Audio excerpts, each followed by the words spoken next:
The scratching came at 2:47 a.m., desperate, rhythmic, weakening. With each pass against the cabin door, Grace Morrison's hands froze on the propane heater dial, her breath catching in her throat.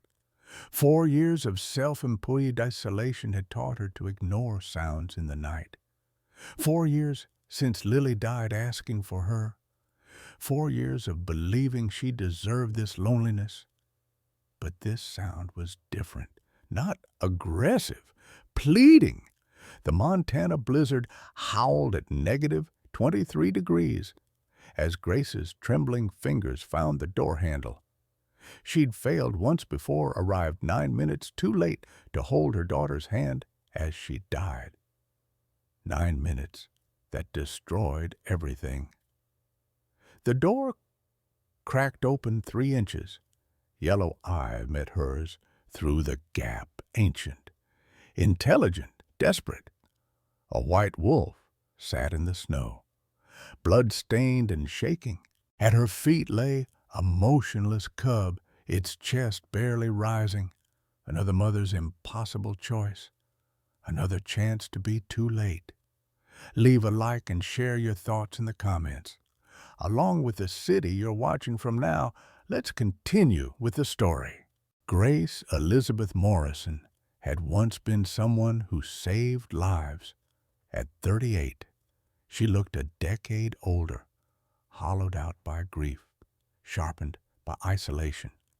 The woman who'd spent 12 years as a pediatric ICU nurse now lived 40 miles from the nearest town, Darby, Montana, in a cabin barely clinging to the mountainside of the Bitterroot Range. No cell service, a satellite phone she rarely charged, solar panels fighting a losing battle against winter's darkness. Her bank account held $347. Disability payments of $1,240 arrived monthly.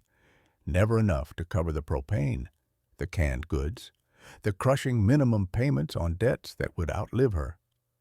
The foreclosure notice had arrived 3 weeks ago. Auction date, February 15th. Grace had already decided she'd be gone before they came to take the cabin, one way or another. But 4 years ago, Grace had been different. She'd had a husband, Michael. She'd had a career. She'd had Lily, 6 years old, bright-eyed, obsessed with butterflies. Then came the diagnosis, acute lymphoblastic leukemia. 14 months of treatment. 14 months of Grace working triple shifts to pay bills that climbed faster than she could count. $340,000 in medical debt. Grace donated her own bone marrow, but Lily's body rejected it. The cruelest irony was the timing. Grace had been at the hospital that final night, working a different floor, taking an extra shift they desperately needed. The call came at 3:16 a.m. Lily's vitals crashing. Grace ran for the elevator. It malfunctioned. She took the stairs 4 flights, legs burning, lungs screaming. She arrived at 3:51 a.m. Lily had died at 3:42 a.m. 9 minutes. 9 minutes she'd been climbing stairs while her daughter died, asking where Mommy was. The nurse told her later, voice clinical and devastating. She kept saying, "Mommy, coming," until the very end. Michael blamed her. The words he'd said in that hospital hallway, "You chose money over her," had burrowed into Grace's soul like parasites. He'd revealed his affair 3 weeks later. The divorce finalized 3 months after Lily's death. He'd remarried within a year, already had a new son, moving on, moving forward, moving away from the woman who'd failed their daughter. Grace sold everything except what fit in her truck. She'd found this cabin listed cheap, a desperate sale from Michael's parents, who'd written her a check with pity in their eyes. She'd retreated here to disappear, to punish herself with cold and silence, to wait for the courage to finish what the guilt had started. She hadn't spoken to another humanist in 6 weeks. The last visitor had been a social worker she'd threatened off the property. Grace had nothing left to lose, nothing left to give, nothing left to be.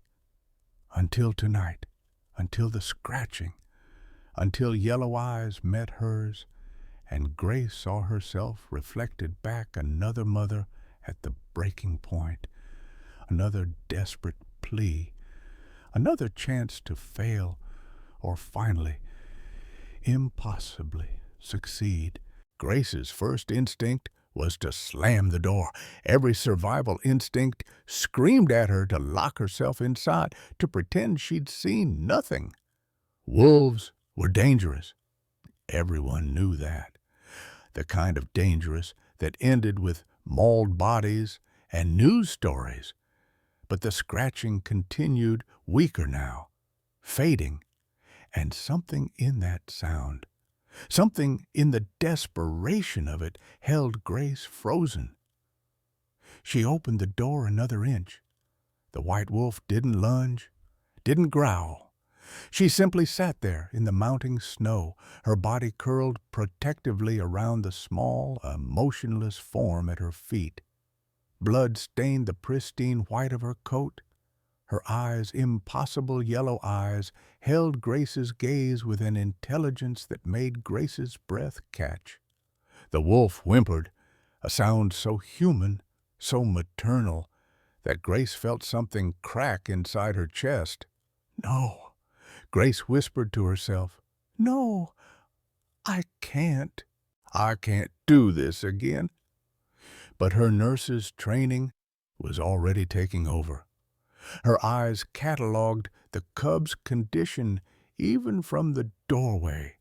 Body too still. Chest rising and falling in shallow, irregular gasps. The right front leg bent at an unnatural angle. Bone protruding through matted fur. The smell hit her, then infection, gangrene, death already settling in. The cub had hours at most, maybe less. Grace looked back at the mother wolf. The animal's ribs showed through her coat. She'd been starving herself, giving whatever food she found to her dying child. How long had she been traveling like this? How had she known to come here?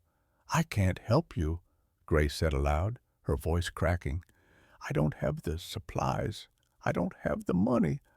I can't save anyone." The wolf pushed the cub forward with her nose. Just an inch, an offering, a plea. Grace's hands began to shake. This was impossible. Insane. She should call Fish and Wildlife. Let them handle it. Let someone else make the hard choices. But even as she thought it, she knew what they'd do. They'd euthanize the cub, put it out of its misery, the merciful thing, the logical thing, the thing Grace hadn't been able to do for Lily. Let go. Accept the inevitable. Stop fighting. "I was working," Grace whispered, and she wasn't talking to the wolf anymore. She was talking to the ghost that lived in her chest. "I was working to save you, to pay for treatment, and you died alone because of it, because I chose wrong, because I always choose wrong." The wolf made another sound, softer, sadder. She looked at Grace, then at her cub, then back at Grace, waiting, trusting, somehow, impossibly trusting. Grace felt tears freeze on her cheeks. The temperature had dropped to -25 degrees. Wind chill made it -45. If the cub stayed out here much longer, hypothermia would kill it before the infection could. If Grace brought it inside, she was committing to trying to save it, committing to the possibility of failure, of watching something else die because she wasn't enough. But the alternative was walking away, closing the door, going back to her cold cabin and her empty life and letting another innocent thing die while she did nothing. Just like Lily, Grace's vision blurred.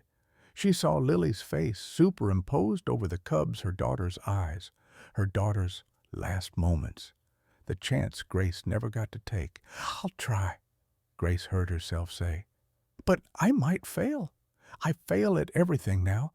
Do you understand? I'll probably make it worse." The wolf's posture relaxed slightly.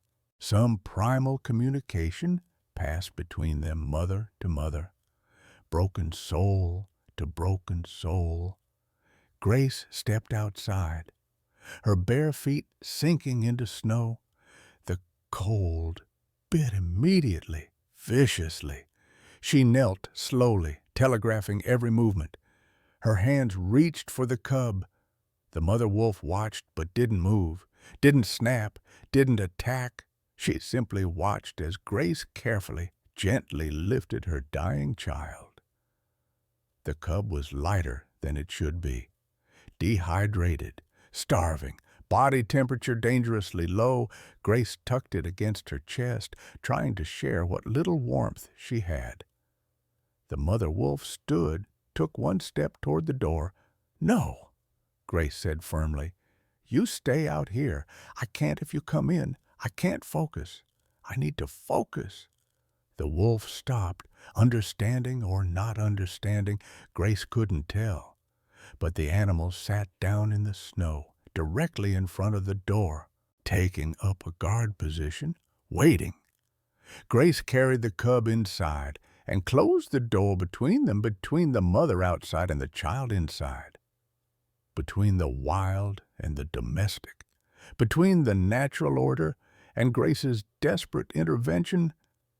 She laid the cub on her kitchen table and began the impossible work of trying to save something that was already dying. Grace worked through the night with hands that remembered what her heart had tried to forget. She cranked the Pro-P heater to maximum, damn the rationing.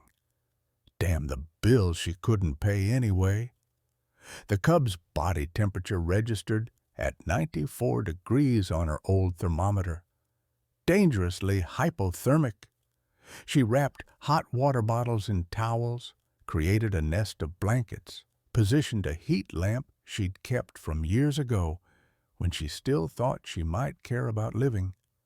The IV line took 4 attempts. The cub's veins were collapsed, dehydrated beyond what Grace had seen outside of hospice cases. Her hands shook as she worked from cold, from fear, from muscle memory of other IV lines and other small arms. Lily's arms. Lily's voice asking if it would hurt. Grace promising it would only pinch for a second. She pushed the memory away and focused. Saline solution homemade from boiled water, salt and sugar. Not ideal, but it was what she had. The veterinary first aid kit she'd bought when she first moved here contained basic supplies. Enough for a farm dog, maybe. Not enough for this. The wound was worse up close. The compound fracture had occurred days ago. 3, maybe 4. The bone had pierced through skin and been exposed to elements, to bacteria, to everything that could go wrong. The flesh around it had turned black at the edges. Necrotic tissue, gangrene settling in.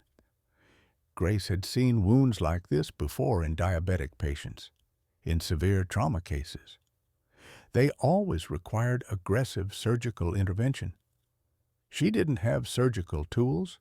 She had kitchen knives. She'd sterilized in boiling water. She had alcohol. She had her nursing knowledge and her shaking hands and her absolute certainty that this would fail. Through the window, she could see the white wolf sitting motionless in the snow, watching, waiting. Snow accumulated on her back, on her head, but she didn't move, didn't seek shelter, just watched through the glass as Grace worked on her child. Grace checked the cub's pulse again. 80 beats per minute. Still too slow, but better than the 40 it had been. Small victories. That's what her supervisor used to say in the ICEA. Celebrate small victories, because sometimes they're all you get. She had to set the bone. There was no choice. Infection was already systemic. The cub's fever spiked at 103 degrees despite the hypothermia, which meant sepsis was likely setting in. The leg would kill it within hours if Grace didn't act. No anesthesia, no sedation, nothing to dull the pain. Grace positioned herself, hands on either side of the fracture. She looked at the mother wolf through the window. "I'm sorry," she whispered. "This is going to hurt her." The wolf's yellow eyes didn't blink. Grace pulled. The cub convulsed, a soon tearing from its throat that was too much like a human child's scream. Grace's vision tunneled. Suddenly she was in Lily's hospital room, holding her daughter down, while nurses inserted a central line. Lily screaming, "Mommy, stop, please stop," and Grace sobbing, "I'm sorry, baby, I'm sorry, it has to happen, I'm so sorry." The bone clicked into place. Grace gasped, coming back to herself. Tears streamed down her face.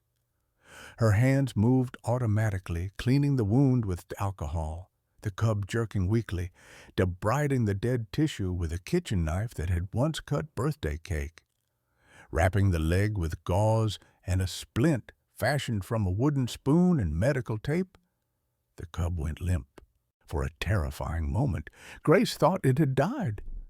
Then she saw the shallow rise and fall of its chest, unconscious from pain and shock, but alive through the window. The mother wolf stood. Grace tensed. But the animal didn't try to break in. She simply moved closer to the glass, looking at her cub, then at Grace. The expression in those inhuman eyes seemed almost like gratitude, trust. Grace laughed bitterly. "Don't thank me yet. We're nowhere near out of the woods." She spent the next hour monitoring vitals, adjusting the IV drip, checking the makeshift splint. The cub's temperature climbed slowly. 96, then 98. The pulse strengthened to 90 beats per minute. Still critical, still on the edge, but alive. As dawn broke gray and cold through the windows, Grace finally allowed herself to sit down. Her body ached. Her right hand throbbed where she'd gripped the knife too hard, reopening the old scar on her wrist, the one from 2 years ago. The night she'd almost succeeded in ending everything. The night something had stopped her. A sound at the door, actually. A scratching sound she'd convinced herself was just the wind. She looked at the white wolf, still sitting vigil in the snow. Had it been the wind 2 years ago? Or had it been her? Grace shook her head. Impossible. Wolves didn't remember individual humans, didn't track them across years, didn't travel 40 miles through a blizzard to find one specific cabin. But the wolf was still staring at her. And something in Grace's chest, something that had been frozen solid for 4 years, began to crack. She walked to the kitchen, grabbed the leftover venison from her meager supplies of her dinner for the next 3 days, and opened the door just wide enough to slide it out. The wolf looked at the meat, then at the window where her cub lay. "She didn't eat." "She's alive," Grace said quietly.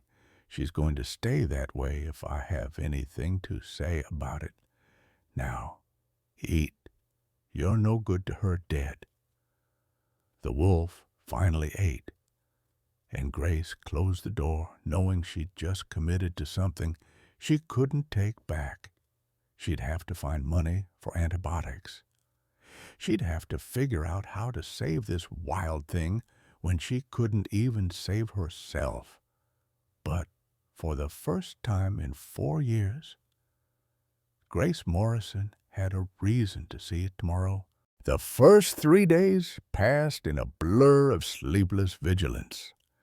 Grace fell into a routine she hadn't experienced since Lily's final weeks, checking vitals every 2 hours, adjusting medications, changing bandages with hands that remembered every motion.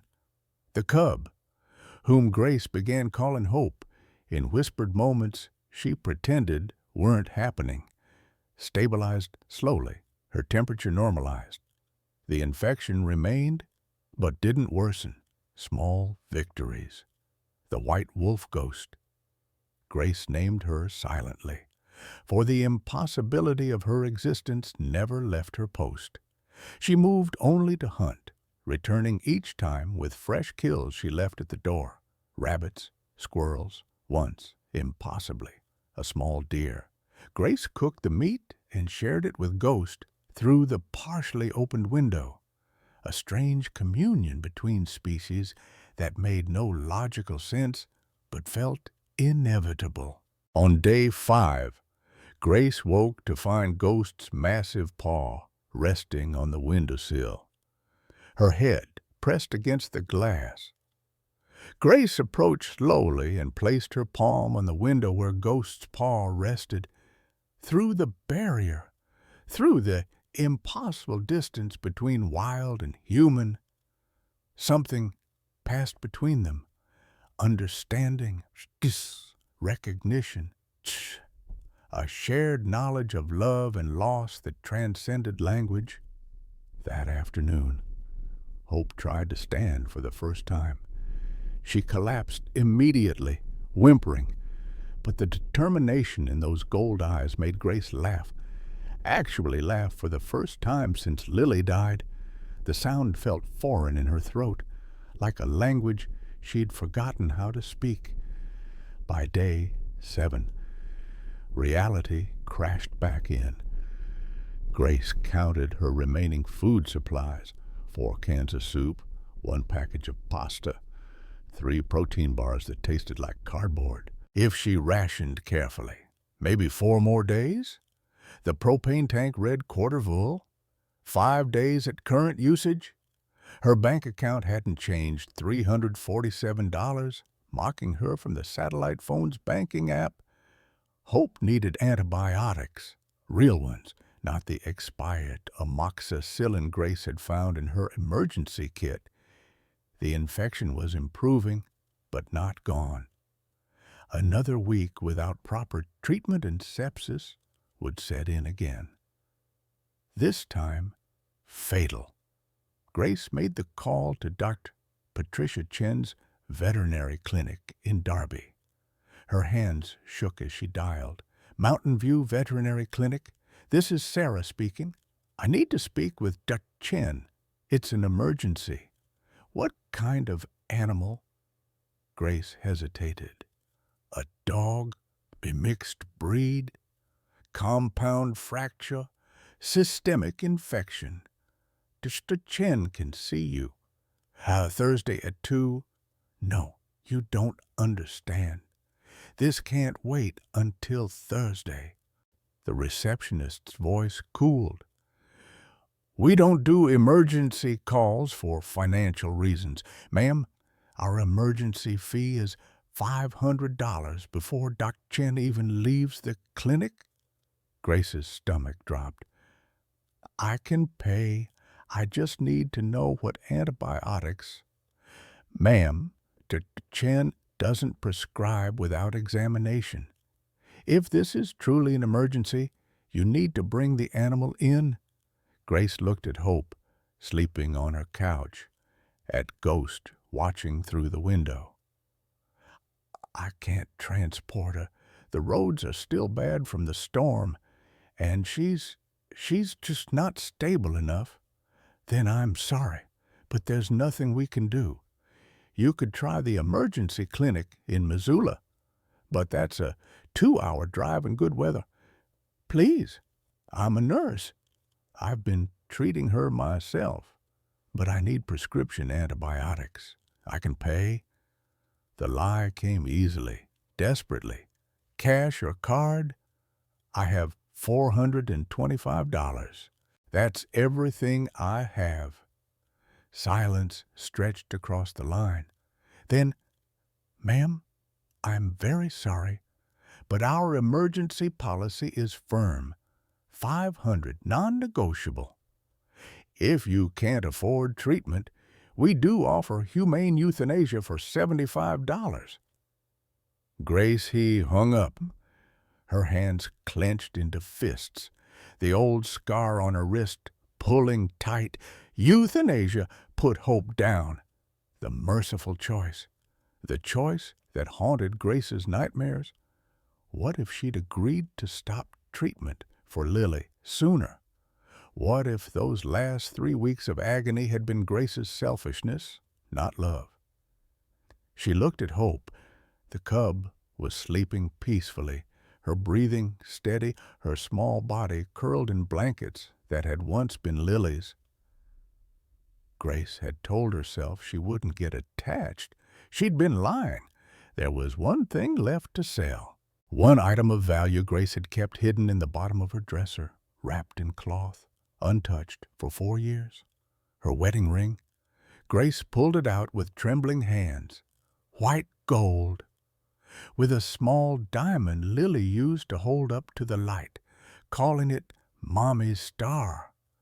The last time Lily had worn it, playing dress-up 2 weeks before the diagnosis, her tiny fingerprints had left smudges on the gold. Grace had never cleaned them off. Those fingerprints were all she had left of her daughter's touch. She held the ring up to the lamp.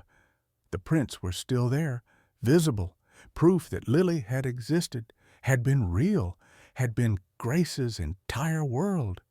"I'm sorry, baby," Grace whispered. "I have to let you go again." The next morning, Grace prepared for the trip to town. She left Hope with extra food and water. The heating pad turned to low, strict instructions written out as if the cub could read them.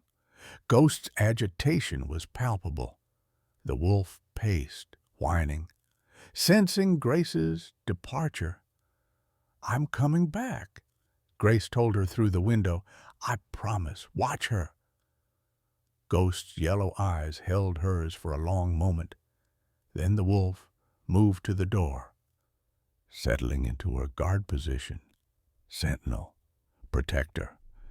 The drive to Darby took 3 hours on ice-slicked roads. Grace's truck fish-tailed twice, her heart hammering. But she pushed forward.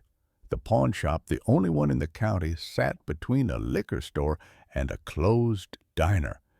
Grace sat in the parking lot for 10 minutes, ring clutched in her palm, before forcing herself inside. The owner barely looked up from his phone. "Help you? I need to sell this." Grace placed the ring on the counter. He picked it up with disinterest, examined it through a jeweler's loop. White gold, small diamond, maybe 0.3 carats, decent clarity. He set it down. $400. It cost $2,000. "What you paid ain't what it's worth. Resale value's different. $400. Final offer. I need $500. Kiss, please. It's for medical treatment." His expression didn't change. $425. That's as high as I go." Grace thought of Hope, of the infection spreading through her small body, of Ghost waiting in the snow, of arriving 9 minutes too late to save Lily, but maybe, impossibly, being on time to save something else. Deal! The cash felt obscene in her hands. She took it and drove to the veterinary clinic, only to find a sign on the door. Chen called to emergency farm visit. Back tomorrow. Tomorrow. Another day. Hope might not have. Grace called Chen's emergency line from the truck. The veterinarian answered on the 4th ring, sounding exhausted. "This is Chen. Chen. My name is Grace Morrison. I called about antibiotics for a dog with a compound fracture and sepsis. The receptionist told me about your call. I can't prescribe without seeing the animal, Ms. Morrison. That's not just policy. That's medical ethics and law. Please, she's dying. Was a nurse, but I've been treating her myself. But the infection is systemic. I need cephalexin or clindamycin. Something strong enough. If you're a nurse, you know I can't do this. Even if I wanted to help, prescribing blind could kill the animal faster. Wrong dosage, wrong drug, contraindications I can't assess over the phone. Then tell me what I can buy over the counter, the pharmacy, the feed store, anything. Dr. Chen sighed. There's nothing strong enough over the counter, not for what you're describing. Fish antibiotics from the feed store might work amoxicillin. Usually, but dosing is a guess at best. You could easily overdose her. I'll risk it. Where's the feed store? Ms. Morrison, wait. Why can't you bring her in? I could see her first thing tomorrow. Emergency rates. We could work out payment, because she's not a dog. Grace heard herself say. She's a wolf cub, and if I bring her to you, you'll have to report it to Fish and Wildlife, and they'll take her away or put her down. And I can't. I already failed one. I can't fail again. Silence. Then, Ms. Morrison, if you're harboring a wild animal, that's illegal. I'm a mandated reporter. I know. But her mother brought her to me. She was dying. She still might die. But I have to try. Please, just tell me what to do. More silence. Grace could hear Chen breathing, thinking, weighing obligations against mercy. The feed store on Harrison Street. Ask for amoxicillin powder, 500 milligrams. Dosage is 0.1 milliliters per pound of body weight. Twice daily. Mix with water or food. Too much will damage her kidneys. Too little won't stop the infection. And Ms. Morrison, this conversation never happened. Thank you. Thank you so much. Don't thank me. Just keep her alive. And when she's healed, you let her go. You understand wild animals belong in the wild. Yace drove to the feed store with Dr. Chen's instructions memorized. She bought the antibiotics, $37, and started the long drive back, her mind calculating dosages, her heart hammering with something that felt dangerously like hope. She arrived home after dark to find a truck parked by her cabin. A man stood on her porch, rifle slung over his shoulder. Grace's blood went cold. He turned as her headlights swept across him, 60-ish, weathered face, eyes hard as winter. Grace Morrison. Who's asking? Robert Whitmore. Bobby. I own the land 2 miles north. He gestured toward the forest. Been tracking a wolf. White one. Tracks led here. Grace's hand moved to her door lock. Haven't seen any wolves. That right? Bobby's eyes moved past her to the cabin. Funny, because I can smell wolf from here, and I can see paw prints all around your porch. Big ones. If you're looking to hunt, you need to leave. This is private property. I'm not hunting for sport, Ms. Morrison. I'm hunting for justice. His voice went hard. That white wolf killed my son 10 years ago. Danny was 19, camping trip. That demon came into camp and tore him apart. I found what was left. Grace's chest tightened. I'm sorry for your loss. But nothing? She's here. I know it. And anything she's with cubs. Pack members, they're all part of the same evil bloodline. They need to be put down. She didn't kill your son. How the hell would you know? Because 10 years ago, this wolf would have been a pup herself. Wolf lifespans are 6 to 8 years in the wild. You're hunting the wrong animal. Bobby's face darkened. Don't tell me about my son. Don't tell me about wolves. I've been tracking these killers for a decade. The white one is their leader, some kind of alpha demon. She's been sighted across 3 counties, always near livestock deaths, always near... A howl cut through the night. Ghost's voice, warning and mournful.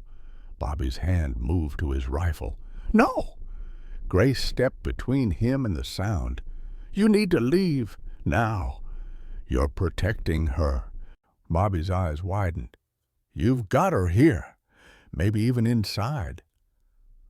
What I have or don't have is none of your business. If you're harboring wolves, I can report you. Fish and Wildlife will come, and they'll destroy the animal and fine you into next year. Then report me. But until they come, you're trespassing. Leave! Bobby stared at her, jaw working. Finally, he pulled a card from his pocket and threw it at her feet. When that monster shows her true nature, when she hurts you or kills your livestock or goes after someone else's kid, you call me. I'll come finish what should have been done years ago. He climbed into his truck and drove off, engine growling into the darkness. Grace stood, shaking in the cold, inside the cabin. Hope would be waiting. Ghost would be watching. And now a grieving, angry man knew exactly where they were. She picked up Bobby's card. The number stared back at her in the moonlight. Grace crumpled it and went inside. Hope was awake, whimpering. Ghost pressed against the window. The cub needed her antibiotics. The wolf needed reassurance. And Grace needed to figure out how to protect them all from a world that wanted them dead. She mixed the antibiotic powder with water and coaxed Hope to drink it. The cub's nose wrinkled at the taste, but she swallowed. Ghost watched every movement through the glass, her yellow eyes tracking Grace's hands as they cared for her child. I won't let him hurt you, Grace whispered. Either of you? I promise. It was the first promise she'd made since Lily died, and this time she meant to keep it. Hope's fever broke on day 12. Grace woke at dawn to find the cub standing on 3 legs, testing her weight on the splinted 4th, tail wagging weakly. The sight made Grace's chest ache with something she'd thought she'd lost forever, joy untainted by dread. There you are, Grace whispered, kneeling beside her. Hope licked her face with enthusiastic puppy energy, and Grace laughed until tears came. She couldn't remember the last time she'd cried from happiness instead of grief. Ghost saw the change through the window and released a sound Grace had never heard before, a complex vocalization, somewhere between a bark and a howl, full of relief and celebration. Grace opened the window wider than usual. She's going to be okay, Grace told the white wolf. Your daughter is going to live. Ghost's eyes held hers with an intensity that felt almost supernatural. Then the wolf did something extraordinary. She reached through the window, a move that should have been impossible given the opening size, and placed her massive paw on Grace's hand. The touch was gentle, deliberate, a gesture that needed no translation. Thank you. Grace's fingers curled around the paw, feeling the warmth, the pulse, the impossible connection. You're welcome, she whispered. You're both welcome to stay as long as you need. But reality had other plans. That afternoon, Bobby returned. This time he brought friends. Grace saw the trucks coming up the mountain road, 3 of them, diesel engines, groaning through the snow. She grabbed Hope and rushed her into the bedroom, closing the door. Ghost sensed danger immediately, moving from the porch to stand between the approaching vehicles and the cabin. 4 men climbed out, Bobby and 3 others, all carrying rifles. Grace recognized the type locals who saw wildlife as either resources or threats, nothing in between. She stepped onto the porch. "You're trespassing, all of you. That's the White Demon." One of the men, thin mid-40s, nervous energy, pointed at Ghost. "Bobby, that's her. That's the one from the Wilson Ranch attack." Bobby's face was stone. "Grace Morrison, step away from that animal. It's dangerous." "She hasn't threatened anyone." "Not yet, but she will. It's in their nature. Wolves are killers, plain and simple." Ghost growled low, not moving from her protective stance. Grace could see the calculation in the wolf's eyes. 4 guns against 1 animal. Ghost would die if this turned violent. But she wouldn't run, wouldn't abandon hope. "Bobby, listen to me." Grace descended the porch steps slowly, hands visible. "Your son's death was a tragedy, but this wolf didn't do it. She's not even old enough. I told you they're a bloodline of killers. That's not how wolves work." Grace's voice rose. "They're not demons or monsters. They're animals trying to survive. This one came to me because her cub was dying. What kind of killer asks a human for help?" One of the other men, older, gray in beard, cautious eyes, lowered his rifle slightly. "Bobby, maybe she's got a point. This don't seem right." "Hank, I've been tracking these wolves for 10 years. I know what they are." "Do you?" Grace stepped between the men and Ghost. "Or do you just know what you need them to be? Because if they're monsters, you don't have to think about what really happened to Danny. You don't have to ask hard questions." Bobby's face went red. "What the hell is that supposed to mean?" "I looked up your son's death. After you came the first time, the report said he was alone, camping in wolf territory during denning season. He had food scattered around the campsite. The investigation said the wolves were likely protecting a nearby den. Lies. Cover-ups to protect the reintroduction program. Or the truth you can't accept." Grace's voice softened. "Danny was 19, old enough to know better, but young enough to make mistakes. The wolves didn't hunt him. They defended their territory. It's what animals do. It's not evil. It's nature. My son is dead because of them. Your son is dead because of a tragic accident, and you've spent 10 years trying to kill enough wolves to make the pain stop. But it won't stop, not this way." Bobby's hands shook on his rifle. For a moment, Grace thought he might shoot anyway, might put a bullet through Ghost out of sheer accumulated rage. Then his shoulders sagged. "She was there," he said quietly. "Danny loved wolves, wanted to study them. That's why he went camping there, to observe them." His voice cracked. "He wrote me letters about how beautiful they were, how misunderstood. I thought he was wasting his life on nonsense. Told him to study something practical. We fought about it the week before he died." Silence fell over the clearing. Even Ghost seemed to sense the shift, her growl fading. "The last thing I said to him was that he was throwing his future away on animals that would never care about him." Bobby's face crumpled. "And then they killed him, and I couldn't—" I couldn't blame myself, couldn't admit that maybe if I'd supported him, encouraged him, he wouldn't have been out there alone trying to prove something to his old man. Grace felt her own eyes sting. She recognized that guilt, that desperate need to redirect pain anywhere but inward. "So, you blamed the wolves," she said gently. "They were easier to hate than myself." Hank cleared his throat. "Bobby, I think we should go." "No." Bobby wiped his eyes roughly. "No, I need to see it. The cub. I need to see what she's protecting." Grace hesitated. Bringing these men in seed felt like inviting danger into Hope's sanctuary.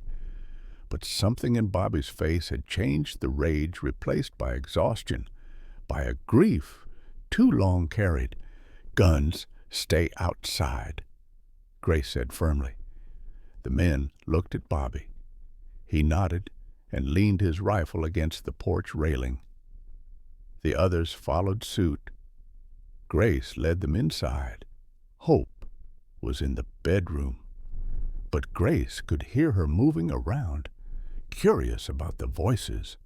She opened the door. The cub limped out on 3 legs, splinted leg held carefully off the ground. She saw the strangers and froze, small body tensing. But then she caught Grace's scent and relaxed, hobbling over to press against Grace's legs. "My God," Hank breathed. "She's just a baby." Hope looked up at Bobby with curious gold eyes. No fear, no aggression, just innocent curiosity. Bobby knelt slowly.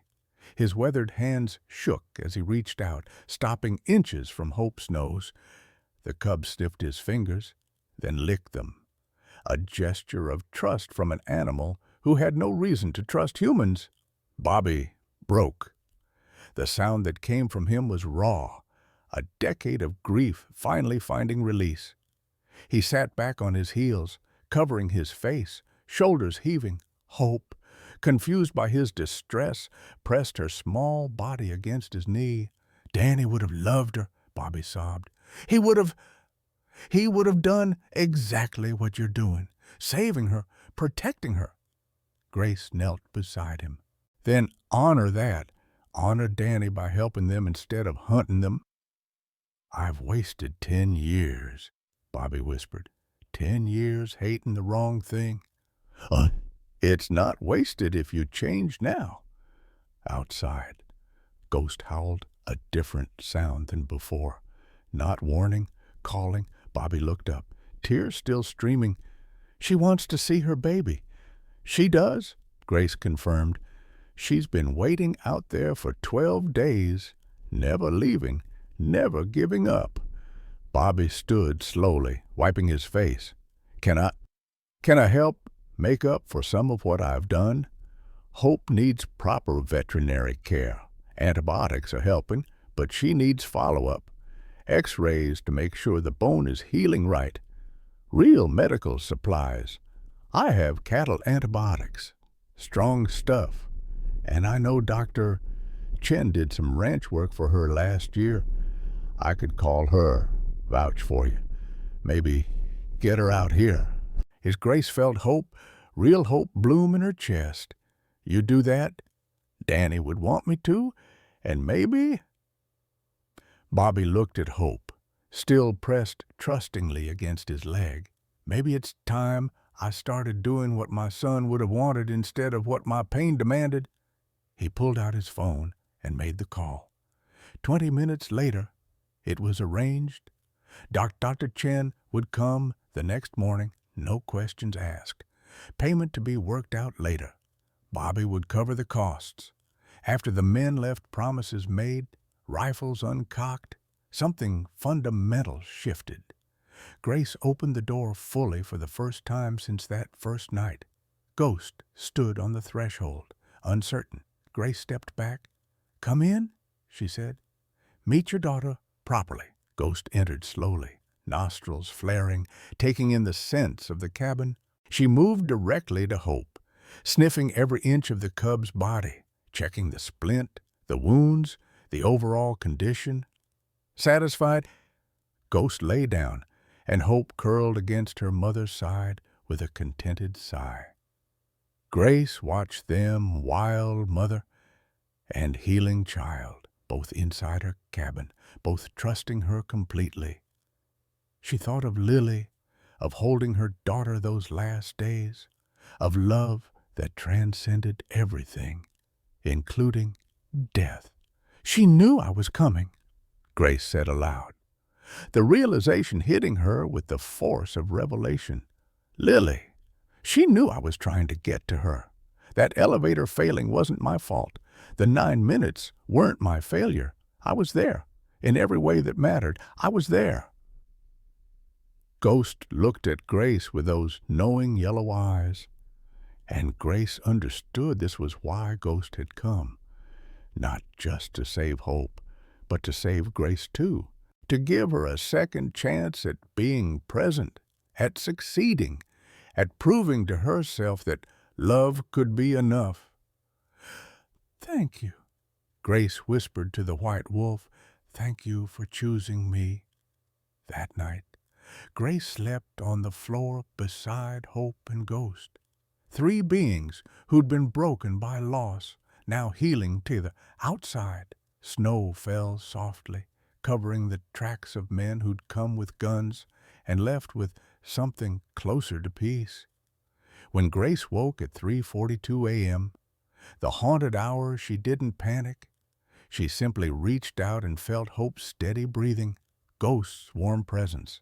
And for the first time in 4 years, that time on the clock didn't hurt. It just was. A moment like any other, not the moment Lily died, just a moment Grace was alive. Progress. Door. Chen arrived the next morning with a truck full of supplies. She examined Hope thoroughly, took blood samples, checked the bone alignment. "Whoever set this fracture did excellent work," she said, looking at Grace with new respect. "You saved her life." "Her mother saved mine first," Grace replied, watching Ghost watch them both. "I've never seen anything like this. A wild wolf trusting a human this completely. It's extraordinary." "It's family," Grace said simply. "That's all it is, just family." Thus Chen packed up her equipment, left antibiotics and pain medication and vitamins, refused payment despite Bobby's insistence. "Consider it a contribution to something important," she said. "Whatever this is you're building here," after she left. Grace sat on her porch with Hope in her lap and Ghost at her side. The sun was shining. The temperature had climbed to a balmy 20 degrees. Spring was still months away, but Grace could feel it coming, the promise of thaw, of growth, of new beginnings. She had $310 left, a foreclosed cabin she'd probably still lose. No job, no prospects, a hand that ached from old scars. But she had purpose. She had family. However strange and unconventional, she had hope, both the cub and the feeling. It was more than she'd had in years. It was enough. The call came 3 weeks later, just as Hope was learning to run on all 4 legs again. Grace's satellite phone, which she'd finally remembered to charge, rang at 11 p.m. She didn't recognize the number. "Grace Morrison?" A woman's voice, strained, speaking. "This is Jessica Hartley. I'm Michael's wife, his current wife." Grace's blood went cold. She hadn't heard that name in 4 years. "What do you want?" "I need to tell you something about the cabin, about the foreclosure. I already know I'm losing it. Auction's in 2 weeks." "No, you don't understand. Michael is planning to buy it at the auction. He's been tracking the foreclosure proceedings. He wants to flip it for profit. But Jessica's voice broke. But that's not the only reason, Grace. He's still so angry at you. He blames you for everything that went wrong in his life. He wants to hurt you. Why are you telling me this? Because I'm leaving him, and because I've seen what hate does to a person.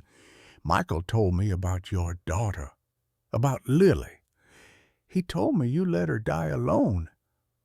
A pause. But last night I found something, a letter, from a nurse at the hospital. Grace's heart hammered. What nurse? Margaret something. Calloway. She wrote to Michael after Lily died, told him the truth about that night, that you were coming, that the elevator malfunctioned, that Lily died peacefully, held by the nurse, knowing you were on your way. Grace? You didn't fail her. The world tilted. Grace sat down hard on the porch steps. Ghost immediately pressed against her side, sensing distress. What did the letter say? Exactly.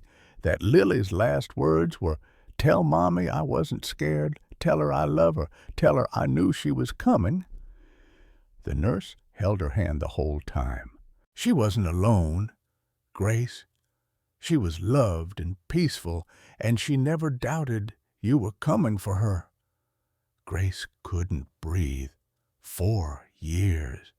4 years of believing Lily died, terrified and abandoned. 4 years of the lie that Michael had told her, that the nurse reported Lily crying for her mother until the very end. 4 years of guilt, built on a foundation of deliberate cruelty. Michael hid this from me, Grace whispered. He hid it from everyone. He needed someone to blame. I found the letter in his desk yesterday. He'd kept it all these years. I think he knew he was lying to you, Grace. He knew, and he did it anyway, because he couldn't face his own guilt. He wasn't even there that night. He was at a conference. I know. The letter mentioned that too. You were both working, both trying to provide, both doing the best you could. But Michael has spent 4 years rewriting history. So he's the victim, and you're the villain. And now he's coming for your cabin, because hurting you is the only thing that makes him feel powerful anymore.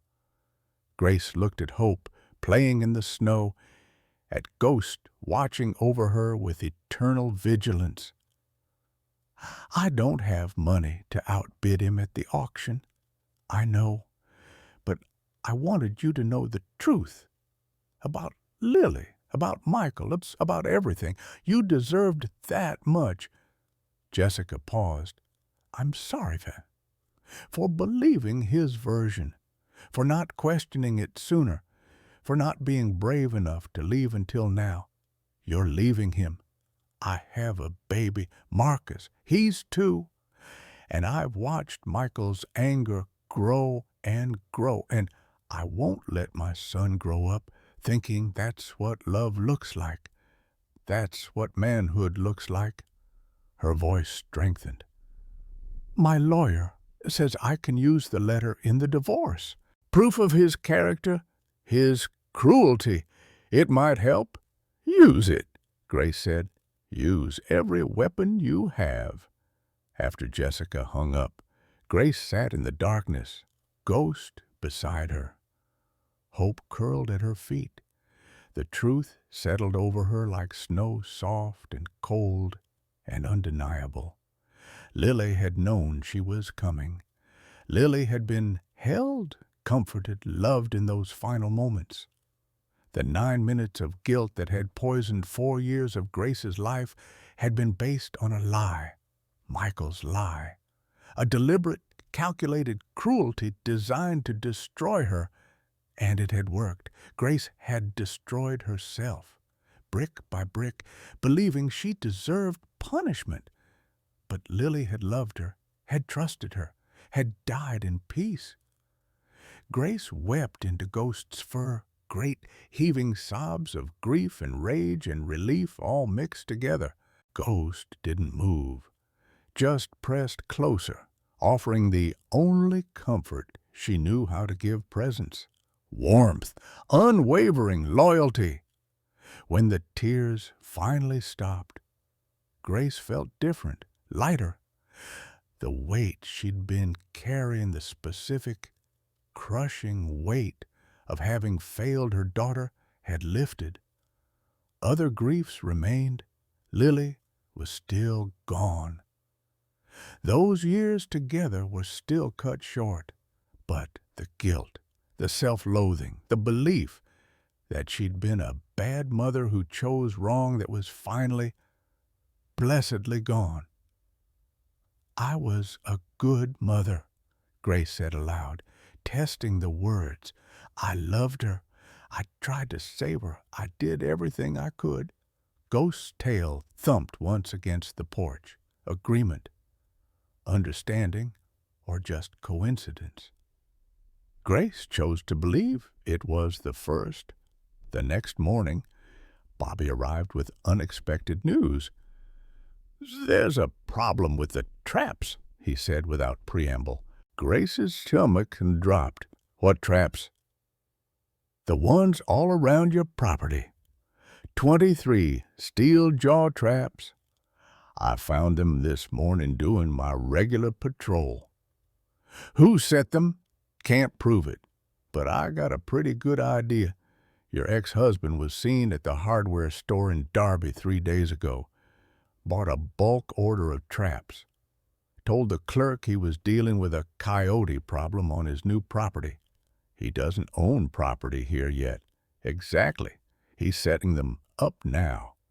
Before the auction, if anything happens to those wolves, before the sale goes through, if they get injured or killed, it'll break you.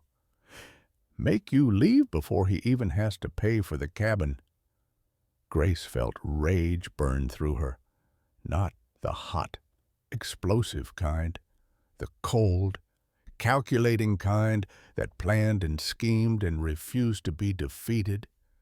"We disarmed them," she said. "Every single one. Already started. Got Hank and a few others helping. But Grace, there's another problem. Once we disarm them, what's to stop him from setting more? We can't patrol 24/7. Grace thought hard. "Can we prove that he set them?" "Not legally. He was smart about it. Set them on public land just outside your property line. Technically legal wolf management in some counties. Though this area is supposed to be protected, would take months to prove malicious intent. So he wins." "Not necessarily." Bobby's eyes gleamed. "I've been thinking about something. That college fund of Danny's, the $127,000 I mentioned. I've been trying to figure out what to do with it for 10 years. Kept thinking I'd know when the right thing came along." "Bobby, let me finish. Danny wanted to study wolves, wanted to protect them. You're doing that here with Hope and Ghost. But more than that, you've got something special here, a gift for healing broken things. What if we made this official, bought the cabin at auction, turned it into what Danny dreamed of, a wildlife sanctuary, a place for injured animals, a place where people could learn that wolves aren't monsters?" Grace stared at him. "That's your son's college money. That's my son's dream money. And he'd want it used for this. I know he would." Bobby's voice roughened. "Let me do this, Grace. Let me honor my boy the right way. By helping instead of hurting, Michael will bid against you. Let him. I'll go to $500,000 if I have to. He can't match that. His credit's maxed from the divorce." Grace looked at Hope, playing tug-of-war with a stick while Ghost supervised. She thought of Lily, who'd loved butterflies and stuffed animals and had dreamed of being a veterinarian when she grew up. Two children, both gone too soon, both still shaping the world through the people who'd loved them. Lily would have loved this too, Grace said quietly. She wanted to help animals. It was all she talked about. Then we name it for both of them, Danny and Lily. Two kids who loved the wild things. Lily's Hope, Grace said suddenly. That's what we call it, because hope brought me back to life. And Lily's memory makes me want to stay alive. Bobby extended his hand. Partners? Grace shook it. Partners. They spent the next week in frantic preparation. Bobby filed the paperwork for a nonprofit. Chen agreed to be the volunteer veterinary director. Margaret Calloway, the nurse from Lily's last night, whom Jessica had mentioned, called out of nowhere, sobbing, begging to help somehow, seeking redemption for a lie she'd told Michael in a moment of exhaustion and irritation 4 years ago. Grace forgave her on the spot and put her in charge of fundraising. The community rallied in ways that shocked Grace. Donations came from townspeople who'd ignored her for years, lumber for new enclosures, fencing, veterinary supplies.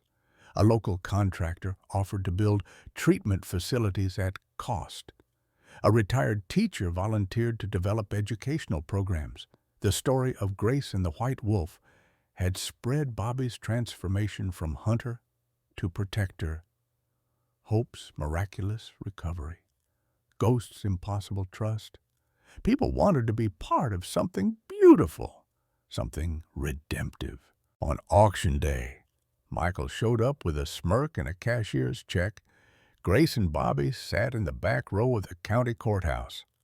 When the bidding started, Michael opened at $85,000. Bobby countered $90,000. Michael, $100,000. Bobby, $125,000. Michael's smirk faded. He bid $130,000, clearly his limit. Bobby stood. $200,000. Cash? The room went silent. Michael's face turned purple. He tried to speak, couldn't form words, finally stormed out of the courthouse, the door slamming behind him. The auctioneer's gavel fell. Sold to Robert Whitmore for $200,000. Bobby turned to Grace. It's yours. Every acre. Lily's Hope Wildlife Sanctuary is officially open. Grace couldn't speak. She just hugged him while the courtroom applauded. Outside, Michael was waiting by his car. Grace approached him alone. You hid the letter, she said, from the nurse, about Lily's last moments. His face went blank. I don't know what you're talking about. Jessica found it. She's using it in the divorce. Michael's mask cracked.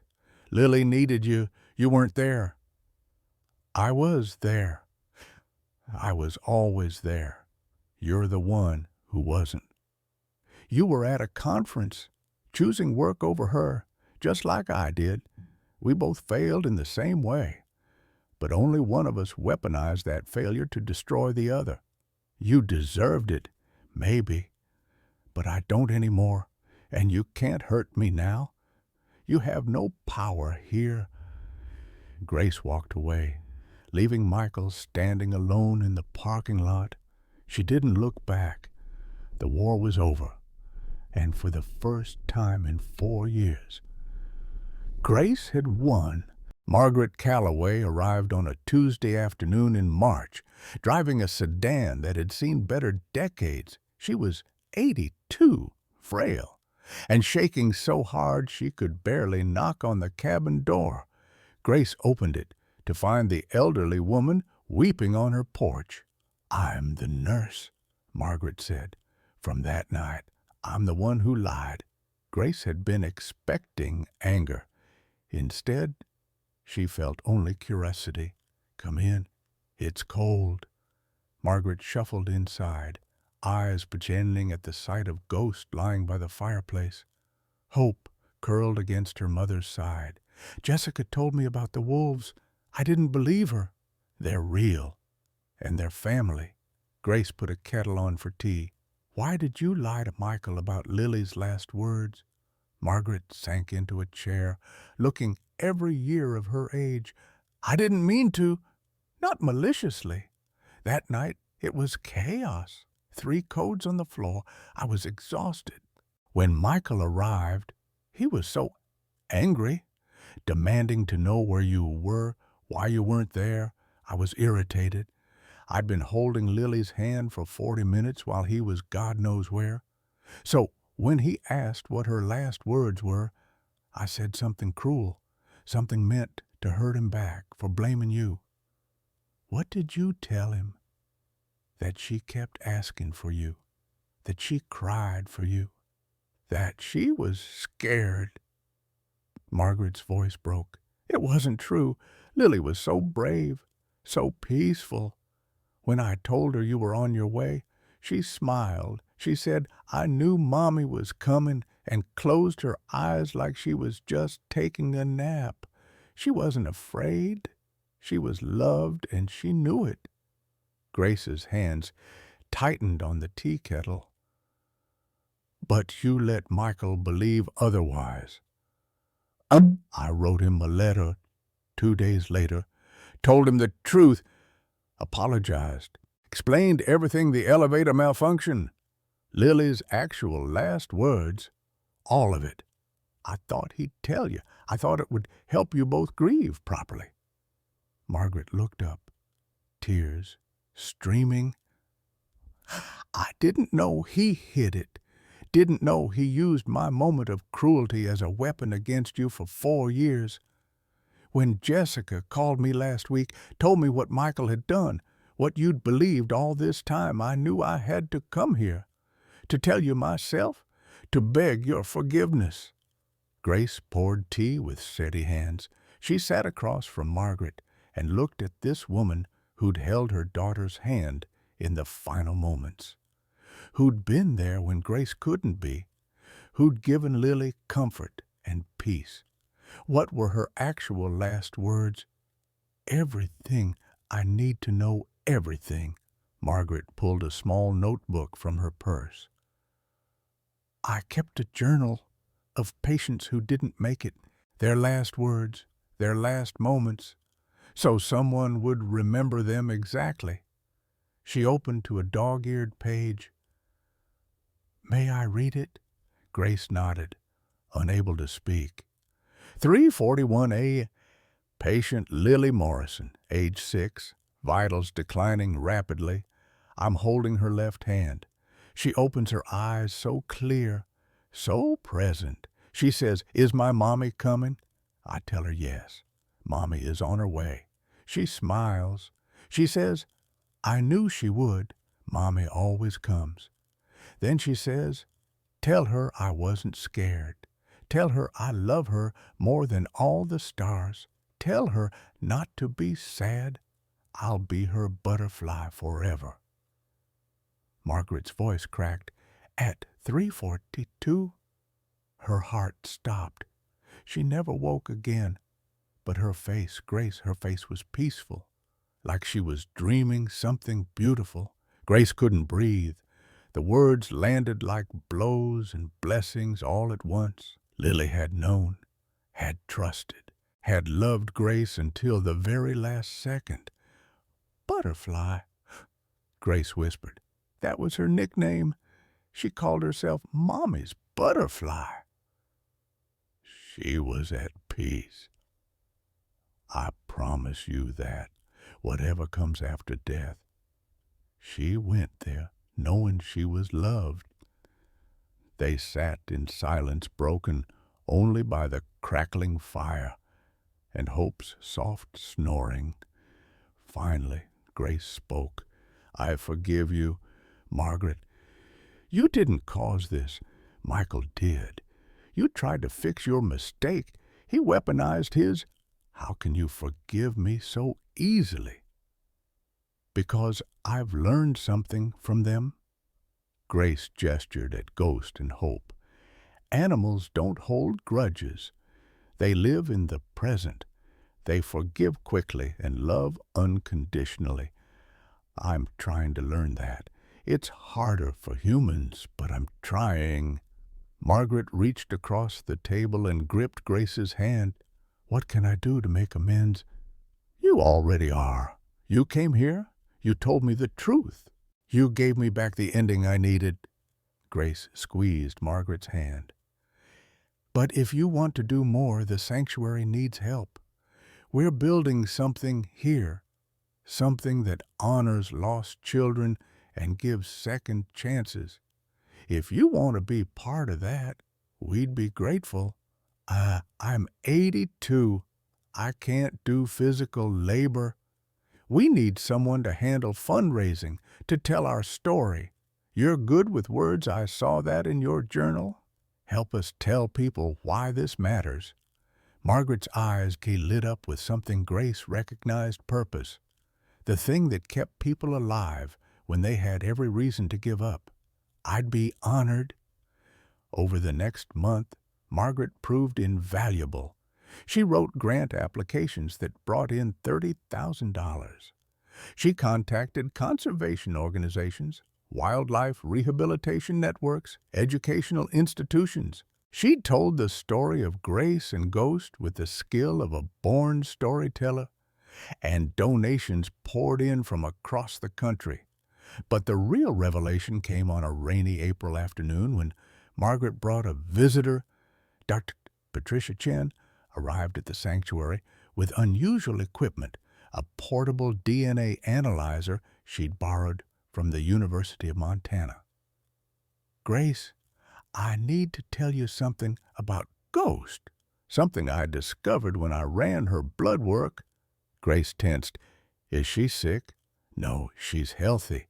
But her DNA matched something in the wildlife database. She's from the Montana Wolf Reintroduction Program from 5 years ago. She was tagged as a pup and released with a pack. Okay, so I pulled her file. There was an incident when she was young. She got caught in an illegal snare. Someone called it in a civilian who found her and stayed with her until Wildlife Services arrived. And Grace's heart began to pound. The civilian's name was Grace Elizabeth Morrison. 5 years ago, you saved this wolf's life. The world tilted. Grace sat down hard. I remember that. I just bought the cabin. I was hiking and found a wolf pup caught in wire. I freed her and called for help. I stayed until they came. She had white fur. I remember thinking she looked like something out of a fairy tale. Grace, Ghost didn't come to your cabin randomly. She came to the human who saved her 5 years ago. She remembered you. That's impossible. Wolves don't have memories that long, do they? We don't fully understand wolf cognition, but there are documented cases of elephants remembering humans after decades. Dogs certainly can. Why not wolves? Dr. Chen pulled up a photo on her tablet. This is you, 5 years ago, holding the pup while waiting for Wildlife Services. As Grace stared at the photo, she looked different than younger, less broken. The pup in her arms stared up at her with trusting gold eyes, the same eyes that now watched her from across the room. She came back to me, Grace whispered. She remembered. More than that, Hope isn't adopted. I ran her DNA too. She's Ghost's biological daughter. Ghost brought her own child to the only human she trusted. To you. Grace crossed to Ghost and knelt beside her. The white wolf looked at her with ancient wisdom in her eyes. Grace placed her hand on Ghost's head. You remembered me. After 5 years. After I saved you once. You brought your daughter so I could save her too. Ghost leaned into the touch, eyes closing, a gesture of trust so profound it made Grace's chest ache. That's not all, Dr. Chen said. I found something else in Ghost's file. The pack she was released with, she was rejected from it 6 months ago. The alpha male drove her out because of her eye injury. She's been surviving alone with Hope ever since. She's not part of a pack anymore. She's a lone wolf by necessity, not choice. Bobby, who'd been listening from the doorway, spoke up. So when she brought Hope here, she wasn't just asking you to heal her daughter. She was asking for sanctuary for both of them. It looks that way. Grace looked at Ghost and Hope, mother and daughter, both outcasts, both survivors, both choosing to trust the human who'd shown them kindness. Once. Then they have it, sanctuary, for as long as they need it. The decision was made. Grace wouldn't release Ghost and Hope back into the wild. They would stay as permanent residents of Lily's Hope Wildlife Sanctuary. Ambassador animals, teachers, living proof that humans and wildlife could coexist with trust and respect. The news spread quickly. A documentary crew contacted Margaret, wanting to film Grace's story. National wildlife organizations took notice. Donations tripled. Local schools began booking field trips. Within 2 months, Lily's Hope went from a cabin in the woods to a recognized wildlife rehabilitation center. But success brought new challenges. The main cabin was too small. They needed proper facilities, treatment rooms, enclosures, educational spaces. Bobby donated 50 acres of his adjacent land. Volunteers began construction on a main building. Hope's recovery enclosure was built first, large enough for running, climbing, playing. Ghost watched the construction with wary eyes, but didn't interfere. Grace hired a full-time staff doctor. Chen left her private practice to join permanently. Margaret moved into a small apartment in town to be closer. 2 wildlife biologists signed on as educators. The sanctuary began accepting other animals, an injured eagle, 3 orphaned fox kits, a bear cub whose mother had been killed by a car. Grace found herself managing a team, a budget, a mission bigger than she'd ever imagined. The woman who'd wanted to disappear into the mountains was now speaking at conservation conferences, appearing in documentary films, testifying before the state legislature about wildlife protection laws. Through it all, Ghost and Hope remained her touchstones. Every morning, Grace visited them first, brought them food, checked on Hope's leg, now fully healed, barely a limp remaining. Ghost would greet her with a soft chuff, Hope with enthusiastic jumping. These moments, before the chaos of running a sanctuary began, were Grace's meditation, her reminder of why any of this mattered. On Lily's birthday in June, Grace stood in the new education center, a beautiful timber frame building with floor-to-ceiling windows overlooking the forest. Inside were photographs of Lily, of Danny, of the sanctuary's mission. Bobby had commissioned a bronze statue for the entryway, a child's hand reaching toward a wolf's paw, titled Trust.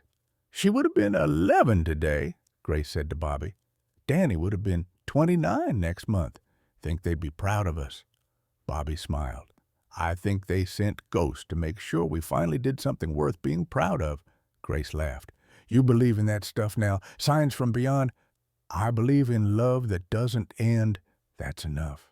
And Bobby gestured at the sanctuary, the buildings, the enclosures, the staff caring for injured animals, the school group learning about wolf behavior. This is their legacy. Danny and Lily, 2 kids who loved wild things. We're making sure their love didn't die with them.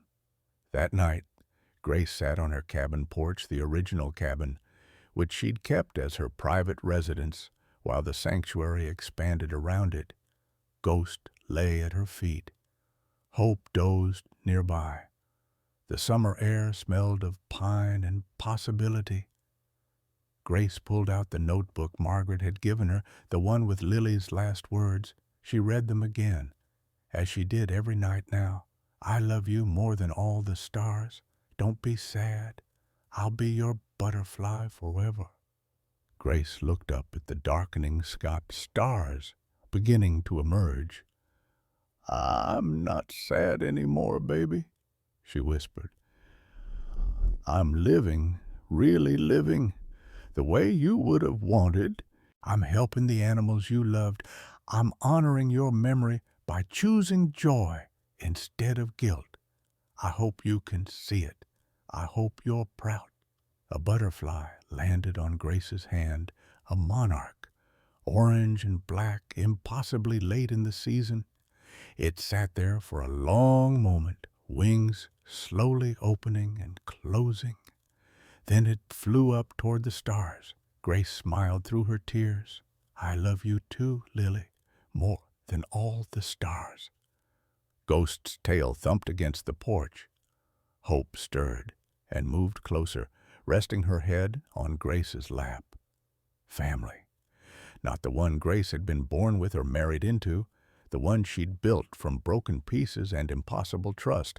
It was enough. It was everything. 1 year and 3 months after Ghost first scratched at Grace's door on a crystalline May morning, Hope stood at the edge of the sanctuary's largest enclosure and howled. The sound was different from her puppy vocalizations, deeper, longer, carrying across the valley with primal beauty. She was calling to the wild. Grace heard it from the main building and felt her chest tighten. She'd known this day would come. Hope was 15 months old now, nearly full grown, strong, healthy, ready. The young wolf paced the fence line, looking toward the forest with longing in her gold eyes. Doctor Chen found Grace standing at the observation window. She's ready. I know. It's going to be harder than you think, letting her go. I know that too. But knowing and accepting were different things. Grace had saved Hope's life, had bottle-fed her through recovery, had taught her to trust, to play, to heal. Letting her return to the wild felt like losing Lily all over again, saying goodbye to something precious, watching it disappear beyond her reach. Bobby joined them at the window. What about Ghost? That's the question, isn't it? Dr. Chen pulled up data on her tablet. Ghost is 6 years old. In the wild, that's middle-aged for a wolf. She's been living in semi-captivity for over a year. Her hunting skills may be diminished. Her eye injury makes her vulnerable. And she's bonded with humans in a way that makes her dangerous to release, not because she'd hurt anyone, but because she wouldn't fear humans who might hurt her. So, Ghost stays, Grace said. But Hope needs to go. We could keep Hope too, Bobby offered. Make them both ambassador animals. Grace shook her head. Hope deserves to be wild, to have a real pack, find a mate, have her own pups. Ghost chose captivity when she brought Hope here. Hope should get to choose freedom. The decision made. They began planning the release. It would be a soft release, gradual introduction to the wild with support systems in place. They'd open the enclosure gates, but keep food available for several weeks. Track Hope with a Jeep collar. Monitor her adjustment. Give her the option to return if she struggled. Margaret organized a small ceremony. 20 people gathered on release day, the sanctuary staff, key volunteers, a film crew documenting the sanctuary's first wolf release, children from the local elementary school who'd been learning about wolf conservation. Bobby holding a photo of Danny. Grace stood before the crowd, Hope beside her on a lead, Ghost watching from inside the enclosure. A year ago, a mother brought her dying daughter to my door. She trusted me when she had no reason to. That trust saved 3 lives, hers, her daughter's, and mine. Grace's voice strengthened. Today, we're returning that trust. We're giving Hope what her mother wanted for her, a chance at wildlife, freedom, a future. She knelt beside Hope, removed the lead, stroked the white-gray fur. Hope had Ghost's coloring, but darker, more typical of wolves. She'd grown beautiful, 60 pounds of muscle and intelligence, bright eyes full of curiosity and courage. Be safe, Grace whispered. Be happy, be wild. She opened the enclosure gate. Hope stepped through cautiously, sniffing the air beyond the fence. The forest beckoned vast, dangerous, magnificent. Hope looked back at Grace, at Ghost, at the only home she remembered. Then she ran. Grace watched Hope disappear into the trees, her white-gray form flickering between shadows until she was gone. Tears streamed down Grace's face, but she was smiling. This was right. This was love, letting go so something precious could become what it was meant to be. Ghost howled from inside the enclosure, a long, mournful sound that spoke of pride and loss and hope. The crowd was silent, moved by the raw emotion of a mother releasing her child. That night, Grace checked the GPS tracker obsessively. Hope had traveled 3 miles north, was moving steadily, showing no signs of distress. Day 2, she'd covered 8 miles.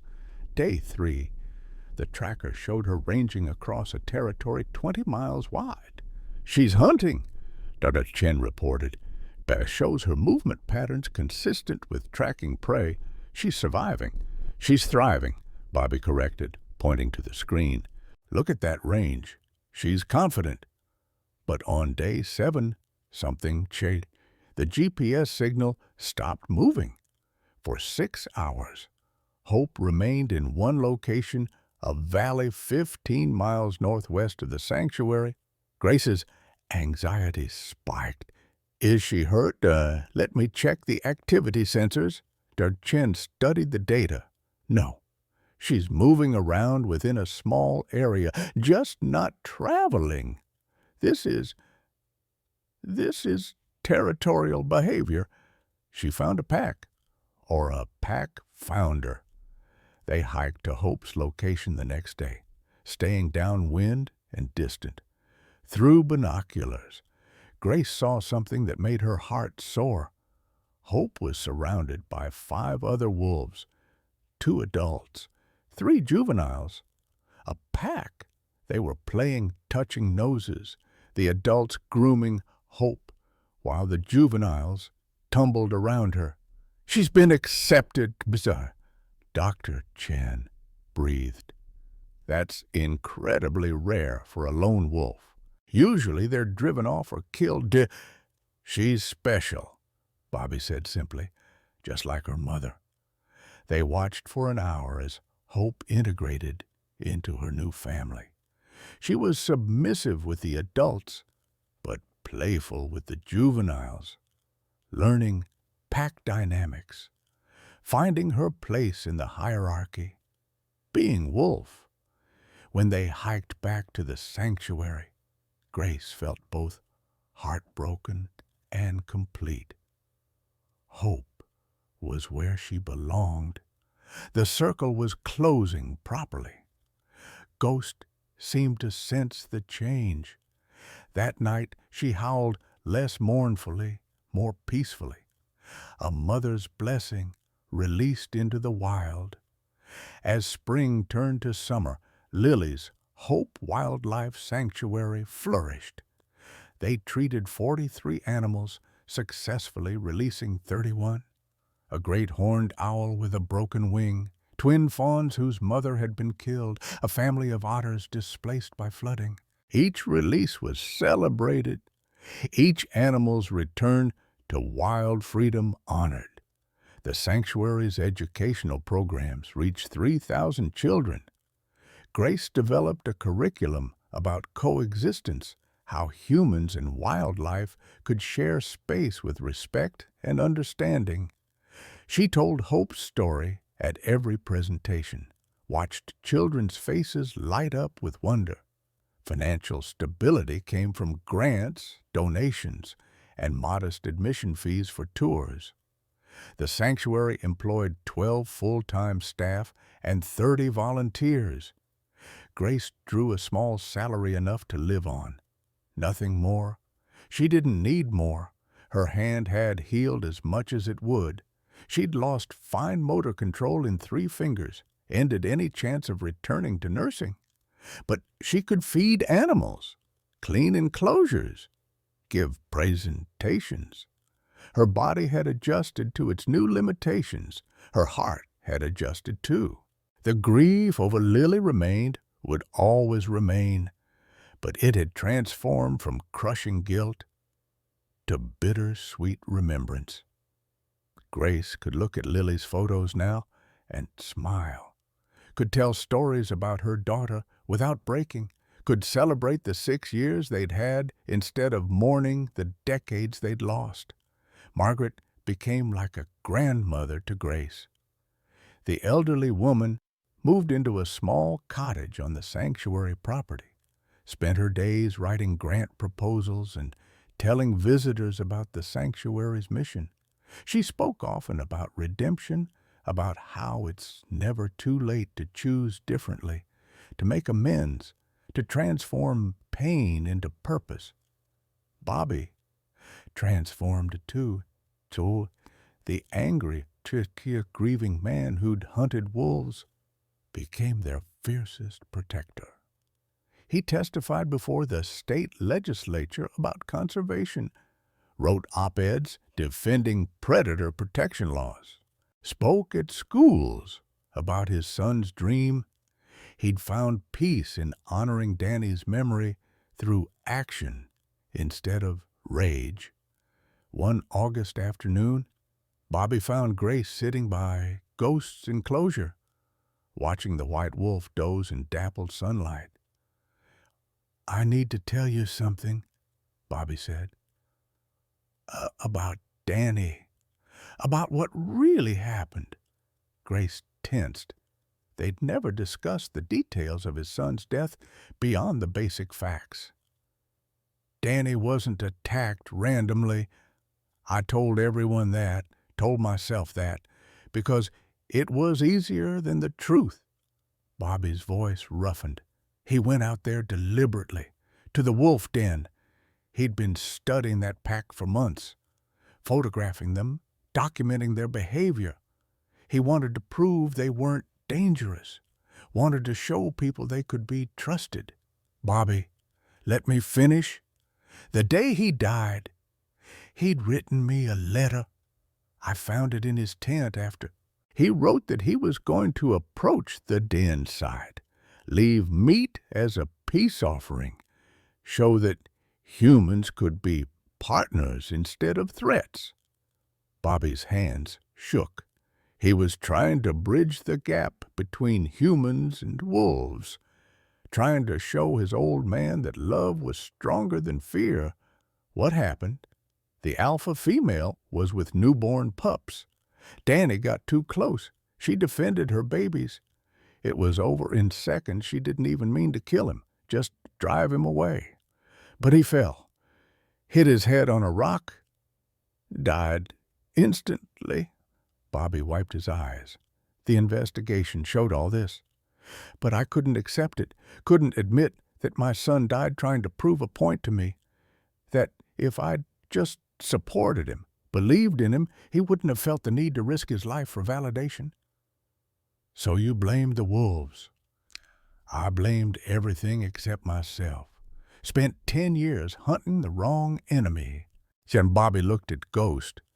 until you showed me what Danny saw, the love, the loyalty, the trust. You did what Danny couldn't. You made me see. Huh. Grace reached for Bobby's hand. Danny would be proud of you now. I hope so, because everything we've built here, it's what he wanted. The sanctuary, the education, the proof that humans and wolves can coexist. We're living his dream. Bobby's voice broke. I just wish he could see it. Maybe he can, Grace said softly. I like to think Lily and Danny are together somewhere, watching us, proud of what their love created. That's a nice thought. They sat in comfortable silence, watching Ghost sleep. After a while, Bobby spoke again. Grace, there's something else. The documentary about the sanctuary, it's going to premiere at a film festival next month. The producers want you there. I don't do well with crowds. I know, but this is important. The exposure could bring in major funding, national attention. Think what we could do with that: expand the sanctuary, help more animals, reach more kids. Grace sighed. You're right. I'll go. The film festival was in Denver, a 4-hour drive from the sanctuary. Grace hadn't left Montana in over 5 years. The thought of cities, crowds, cameras made her anxious. But Margaret agreed to come, and Bobby and Dr. Chen. They'd face it together. The night before they left, Grace visited Ghost one final time. The white wolf approached the fence, pressed her nose against the chain link. Grace matched the gesture, metal between them, but connection, transcending barriers. I have to leave for a few days, Grace told her. Tell your story to people who might help more wolves, more wild things. You understand. Ghost's yellow eyes held hers with that unsettling intelligence. Then the wolf did something she'd never done before. She lifted her paw and placed it against the fence where Grace's hand rested. The gesture she'd made a year ago through the window, now repeated with intention. Partnership, understanding, family. Grace drove to Denver with her chosen family around her. The premiere was overwhelming. 300 people in a theater, watching Grace's story unfold on screen. The documentary was beautiful, honest, raw. It showed Grace at her lowest point, then her transformation, Hope's rescue and release, Ghost's impossible trust, the sanctuary's mission. When the lights came up, the audience stood and applauded. Grace was called to the stage for Q&A, her hands shaking, but her voice steady. What would you say to someone going through their own dark time? An audience member asked. Grace thought carefully. That darkness is real and valid. That grief has to be felt, not bypassed. But also that there's purpose waiting on the other side. Not happiness necessarily. I'm not always happy, but meaning, connection. The knowledge that your pain can transform into something that helps others, that broken people can heal broken things. Do you think you saved Ghost and Hope, or did they save you? Grace smiled. Yes. The audience laughed, understanding. After the premiere, a woman approached Grace. She was young, mid-20s, carrying a photo. Ms. Morrison, I'm Sarah Chen, Chen's niece. I wanted to show you something. She held out the photo.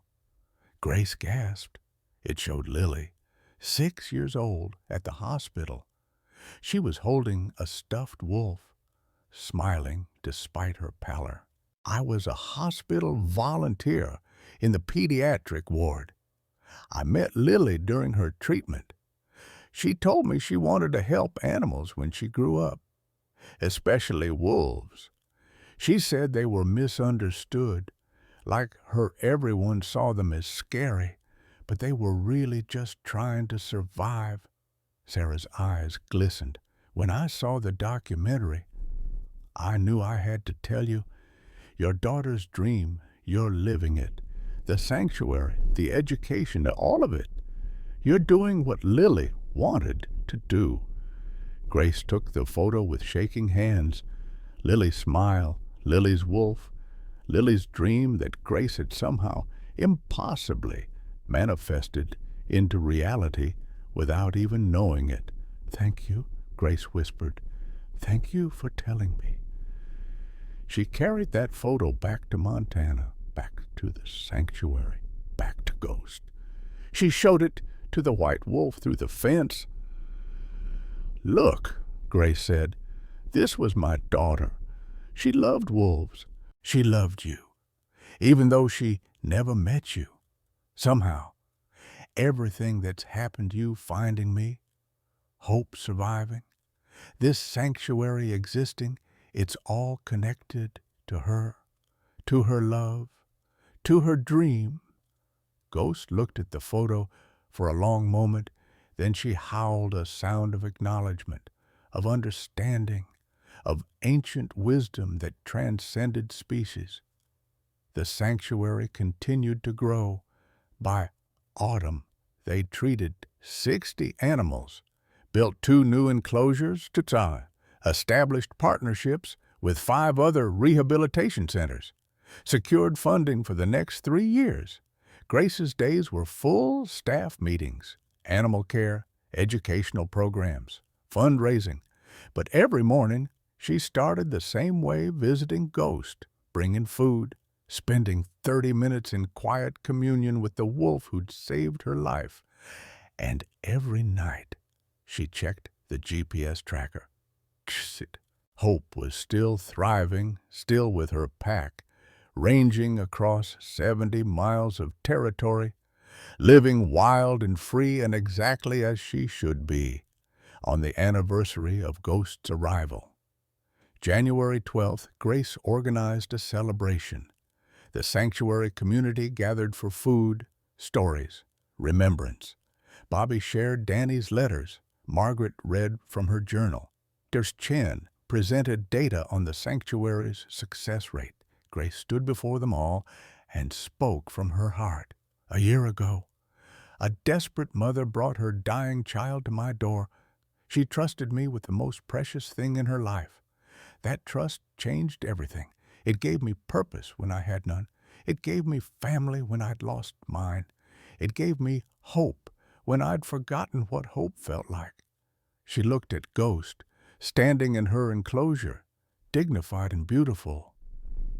"This sanctuary exists because one wolf remembered kindness, because love transcends species and all logical boundaries, because broken things can heal each other if we're brave enough to trust." Grace raised her glass.